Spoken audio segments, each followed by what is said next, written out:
브리핑이 있는 저녁입니다. 중요한 사건 사고 소식 이현아 기자와 함께합니다. 어서 오십시오. 안녕하십니까? 네, 오늘 첫 소식은 손혜원 의원과 관련한 소식이군요. 네, 맞습니다. 오늘 서울 남부지법에서요. 목포 부동산 투기 의혹 사건 관련해서 이 무소속 손혜원 의원의 첫 재판이 열렸습니다. 네. 이 손 의원은 부패방지법과 그리고 부동산 실명법 위반 혐의를 받고 있는데 오늘 첫 재판 출석 때 위 혐의를 전면 부인했습니다. 관련해서 현장 모습 직접 보시겠습니다. 검찰은 목포시에서 준 보안 자료라고 보고 있는데 거기에 대한 말씀을 좀 부탁드립니다. 보안 자료가 아닌 것을 꼭 밝히겠습니다. 검찰은 또 부동산을 차명으로, 조카 차명으로 샀다고 주장하고 있는데요. 사실이 아닙니다. 네, 또 재판 출석 후에요. 예. 이 손 의원은 자신의 SNS를 통해서요.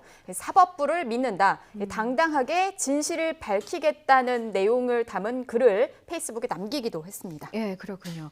손혜원 의원이 받고 있는 의혹도 조금 정리해 봐야 할 필요가 있을 것 같고 관련 혐의는 어떤 게 있습니까? 네, 일단 손 의원은 부패방지법과요. 예. 그리고 부동산 실명법 위반 혐의로 지난 6월 불구속 기소됐습니다. 구체적으로 보면은 손 의원은 목포시청 관계자에게 받은 자료를 활용해서 예. 이 지인과 남편이 운영하는 재단이 14억 상당의 부동산을 매입하도록 하고 그리고 목포 게스트하우스인 창성장을 조카 명의로 차명 소유했다는 혐의를 받고 있습니다. 그렇군요. 재판의 쟁점은 뭡니까?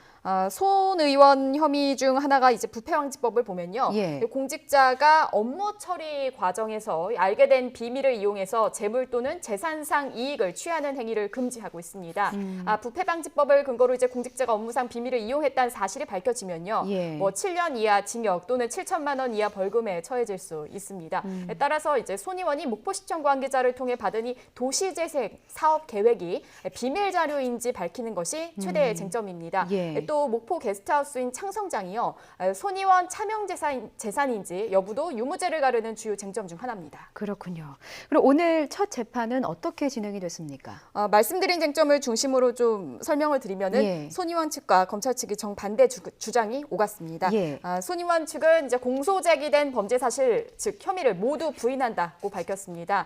이어서 검찰 공소장 범죄 사실을 보면요. 지난 1월에도 보안 자료를 이용해서 이 부동산을 취득했다는 내용이 있는데 예. 목포시 도시재생 사업은 이미 과거 언론과 인터넷에 많이 올라왔었다고 반박을 했습니다. 예. 검찰은 이런 손 의원 측의 주장에 대해서요.